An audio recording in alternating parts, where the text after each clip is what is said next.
Peñaranda y por último Gualberto Villazuel. No es casualidad. Como les digo siempre, en la historia no existen casualidades. El hecho de que tengamos una secuela de 10 años casi de presidentes militares post-guerra del Chaco no es para nada una casualidad. Es la necesidad de estos hombres, de los que han comandado la guerra, como Toro, como Peñaranda, de ocultar las falencias que han tenido en la conducción de la guerra. Espero que esta partecita se esté un poco entendiendo, ¿no? O sea, voy a repetir, los militares tenían la necesidad de tomar el poder para esconder sus errores de conducción en la guerra del Chaco, ¿sí?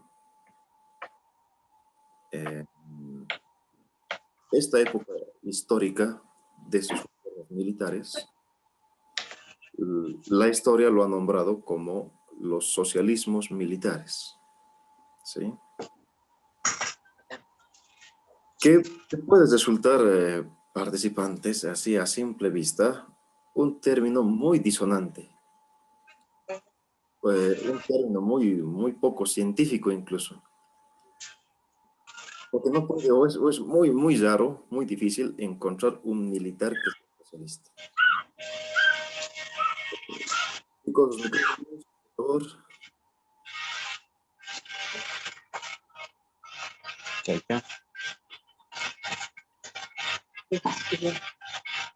Micrófonos, por favor. A ver, vamos a ver qué se puede hacer. Ya.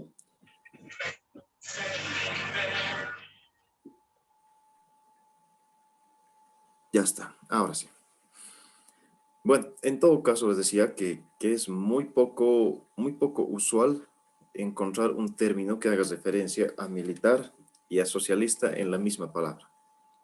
Porque los militares, por formación, por doctrina propia, son contrarios a la revolución, al socialismo. Porque un socialismo sano no tiene ejército. O sea, para hacer una revolución popular al estilo socialista, tiene que desaparecer el ejército regular y tiene que ser reemplazado por un pueblo armado, por obreros y campesinos armados. O sea, eso es el socialismo, ¿sí? Un socialismo sano no tiene ejército regular, tiene un pueblo armado. Y por eso es que los militares, que son el ejército regular, naturalmente no pueden pues ser socialistas, porque no pueden defender un sistema que va a acabar con ellos mismos, ¿no es cierto? O sea, acabar con ellos como parte del Estado. Y por eso es que en la historia de Bolivia es tan raro encontrar este momento histórico de casi 10 años que la historia llama los socialismos militares. Es raro, pero tiene su explicación al calor de lo siguiente.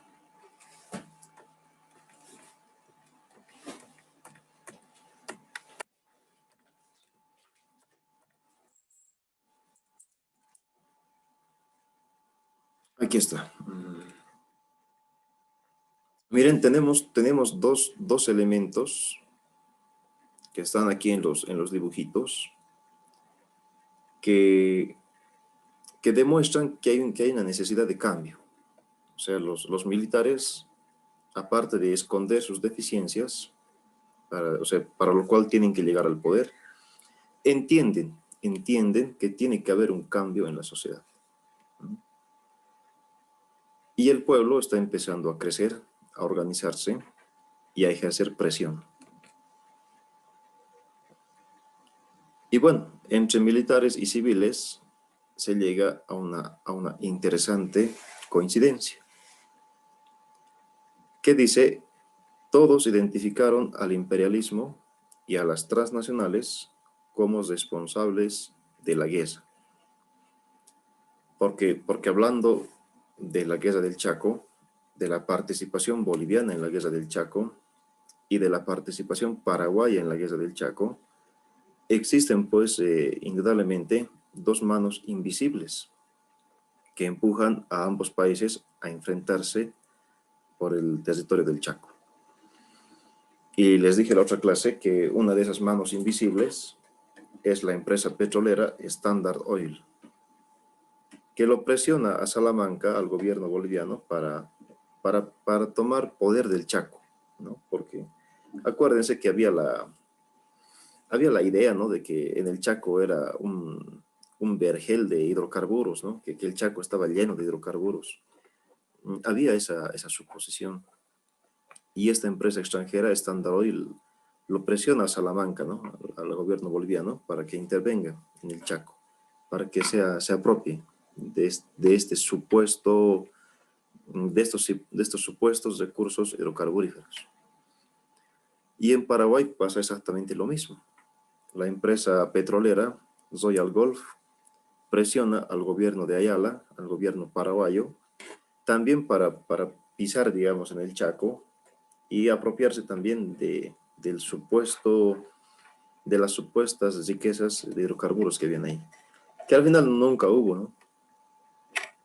Al final fue en vano porque no hubo tal cantidad de hidrocarburos atrapados en el suelo chaqueño, no hubo tal cosa. Fue una mala estimación de los que hicieron la exploración inicial. Entonces, como les decía, se llega a esta interesante coincidencia en que los militares llegan al poder, tienen que llegar al poder, aprovechan que los republicanos liberales están totalmente mal vistos por la gente. La gente ya se ha cansado de los conservadores, liberales, republicanos.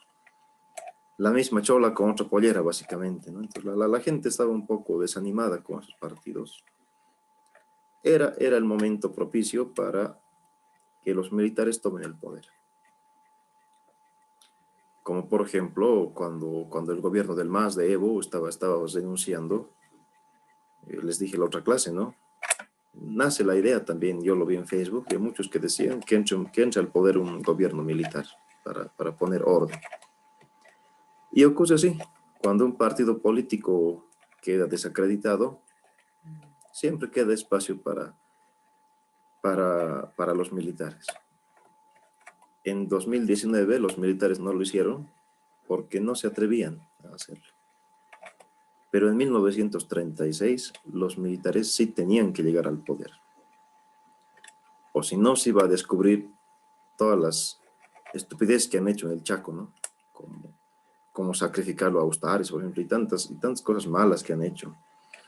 No rescatar a los sitiados de Boquerón. Eso ha sido un error tremendo, porque en Boquerón teníamos soldados ya veteranos de guerra. Rescatarlos hubiera sido tener en nuestras manos un comando de élite.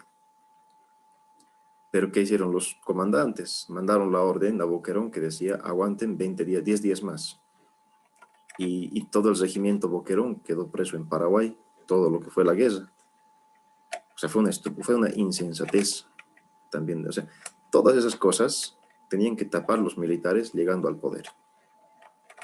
Aprovecharon que estaban deslegitimados los partidos tradicionales, liberales, conservadores, republicanos. Pero miren que por otro lado, tenemos sí un gobierno militar, pero que tiene la particularidad de que están acosados por un pueblo que se está movilizando.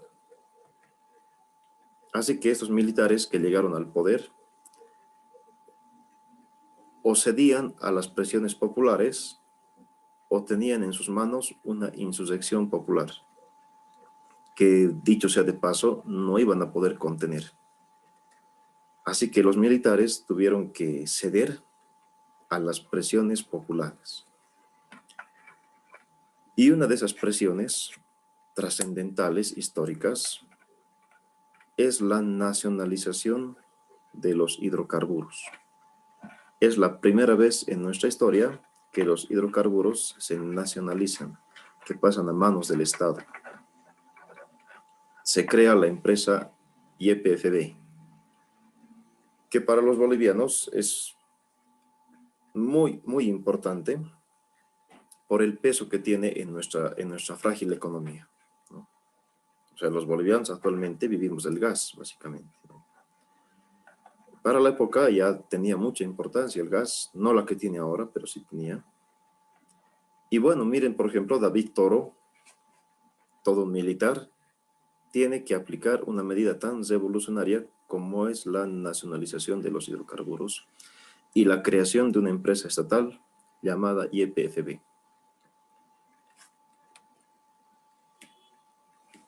Ahora, lo interesante viene del hecho de que, como dice aquí en la diapositiva, dice, la nacionalización del Standard Oil y la creación de YPFB no fue suficiente para el pueblo, que exigía más. O sea, el pueblo no se ha contentado con los hidrocarburos y con la expulsión de la transnacional Standard Oil. El pueblo quería más. Y los ojos de todos han empezado a mirar hacia otro lado, hacia la minería. Lo que es en términos programáticos bastante revolucionario, ¿no? Aspirar a recuperar tu mineral. O sea, ni siquiera ahora lo hacemos, ¿no? Sabiendo que todo el mineral que sacamos de Potosí, por ejemplo, se está yendo a ganancia japonesa. O sea, ni ahora no estamos con esa posición de recuperar nuestra minería para el Estado. Pero esa época sí se hizo, ¿no? O sea, se empezó a pensar la idea de que era nomás necesario recuperar la minería para los bolivianos. Y a partir de 1937 empieza en el país una oleada huelguística de marchas. Esto va a forzar la organización de sindicatos.